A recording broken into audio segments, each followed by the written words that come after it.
Hey, my short film is getting released on September 8th, 4 p.m. Hong Kong time, 8 a.m. Greenwich time. What's up? It's the Culture Detective here, investigating your favorite movies. And let's talk about Fight Club. Let's talk about the ultimate film bro movie of all times, Fight Club. It is directed by David Fincher and it came out in the year 1999. It stars Edward Norton and Brad Pitt and Helena Bonham Carter. And when it came out, it was actually apparently a flop, but it had become a bit of a cult classic. It is essentially a movie about the main character played by Edward Norton. He is an office guy. He cares about IKEA furnitures. He hates his job. He hates his boss. He feels trapped and he has insomnia. He doesn't know what to do with life. He wants to be special, but he can't. And then he meets Tyler Durden, played by Brad Pitt, literally the coolest guy to have ever existed in the entire world. He is carefree. He doesn't care about everything. He doesn't care about being special. He's fine being normal, and he sees the flaws of the modern society, consumerism, and he tries to wake people up from that. And aside from that, we also have a kind of a love interest of Helena Bonham Carter's character, Marla, and she also is kind of in a similar predicament, feeling kind of trapped, but also at the same time on the verge of suicide. So now we kind of have that story. Before getting into the story, I would like to talk about the technical stuff first, because there's a lot to unfold when it comes to the story. But when it comes to the technical stuff, it is pretty fantastic. This movie is a very playful movie. It is very, very playful, from the very sharp edits and cuts to the very fun cinematography.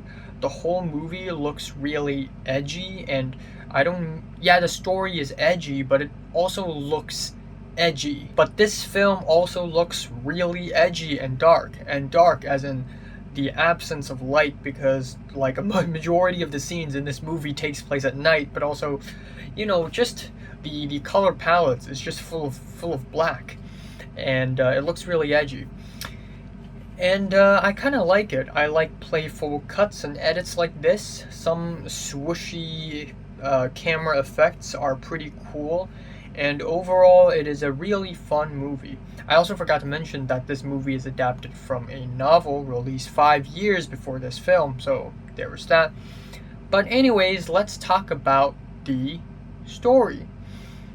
Now, I feel like a lot of people totally miss the point when they watch Fight Club, and I kind of don't know why, because the point is actually kind of obvious. So essentially, Fight Club is Edward Norton, the guy who's trapped in the modern day lifestyle, and literally the coolest dude ever. Fuck the society, Mr. Tyler Durden. Together, they started a fight club in a bar where they invite people to fight. They gain nothing, they lose nothing. Well, yeah, they lose something. They get hurt after the fight, but it doesn't matter. Just fight, man. Just do whatever you want. Screw it all. And then this Fight Club thing kind of develops into something more complicated. I'm not going to spoil much, but this Fight Club thing, it's much more than just fighting. It's basically raising a huge, gigantic middle finger to society and the upper class and other people in general, and just ruin everything, because society is built in a way that's trapping everyone, and everybody's watching their TVs thinking that, oh, the American dream, I can get rich, ooh, I want to buy this, I want to buy that, blah blah blah.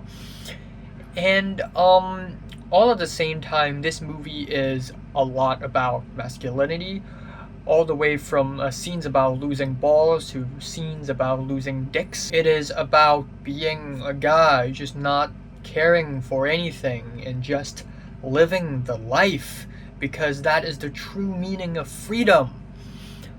I think in a sense Tyler Durden is right about the modern society. It's become very consumerist, everybody's trapped, it's become very industrial, and everybody's part of this burning machine that's just gonna never end, and it's really depressing, and everybody's suffering silently. That is, in a sense, kind of true. But that is kind of what I like about movies and books and literature in general, is that you don't have to exactly stand on one side.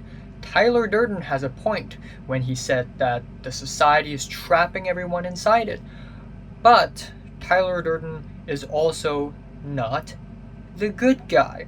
And I think a lot of people don't see that, which is weird because in the last act of the film, Tyler Durden is clearly not the good guy. We're supposed to root against him because ultimately this attitude of, oh, the society's trapping everyone, oh, the society is making everyone suffer, just screw it all, we are guys, right? Let's fight, let's do whatever we want, screw it, let's live.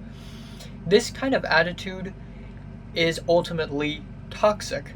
It is ultimately counterintuitive to exactly what Tyler Durden says. If everybody's trying to follow Tyler Durden, oh, we are all members of Fight Club, rule number 1 of Fight Club, we don't talk about Fight Club, blah blah blah blah blah blah, then you're just trapped again. But instead of by the mainstream consumer society, by Fight Club. So in a sense, Tyler Durden is not the hero of the story. In fact, he's not the hero at all. This movie criticizes the modern consumerist society just as much as it criticizes toxic masculinity and antisocial, counterintuitive thoughts and attitudes and mindsets like this. And I feel like a lot of people just kind of fail to see that. Thus the whole film bros incel movie thing where people think, wow, this movie is about being free, screw it all. That's not exactly the point of this film, man. I gotta say, the last act of the film is very entertaining. It's very entertaining, and I love the ending to the film. I think Pixies' Where's My Mind is the perfect song that the movie can end on. I also really like the plot twist, and a long time before I watched this movie, I already know the plot twist. If you follow like movie Instagram accounts on Instagram, the plot twist is out, the cat is out of the bag, everybody knows this. So but still the scene where the twist is revealed, it is well written, it is still written in a shocking way, which I really like. And I like this plot twist, I genuinely do. And one of the reasons why I really love plot twists is because it gives a movie a rewatchable value. You can rewatch this movie and pick up on clues like, oh, I could have picked up that one. Oh, I see it now. But overall, I just really like this movie. Obviously, I think it's a great movie. I think it's effective when it comes to criticizing both sides of this mindset, both sides of this spectrum. It criticizes them both. And this is basically the We Live in a Society movie before Joker. After Taxi Driver and The King of Comedy, perhaps. But I don't have much else to talk about in this movie. I think everybody's performance is fantastic. Brad Pitt is amazing as Tyler Durden. I can't think of anyone else who can play Tyler Durden than Brad Pitt. I like Edward Norton's performance in this thing. I like Helena Bonham Carter's performance in this thing. I like the production. The directing has a lot of style and personality. And obviously this movie is way more influential than some people think it is. I mean, it hugely inspired Mr. Robot, which, now that I'm thinking about it, Mr. Robot doesn't really seem like the most original TV show ever, but I still really love Mr. Robot. Also, for some reason, it reminds me a lot of the James McAvoy movie Wanted, because of the whole, oh, I hate my job at the office stuff. But Fight Club is a good film. It is a good film indeed. Feeling light 9 on this thing. So, Have you watched Fight Club? For 1 to 10, how much did you rate it? Like if you like it and subscribe if you want more, and thanks for watching. And yes, I said the 2 words Fight Club. Yes, I did. Next movie review is going to be Kurosawa Akira's Ikiru. I'm going to watch it on my birthday, which sounds like a bad decision because it's going to emotionally destroy me, but who knows.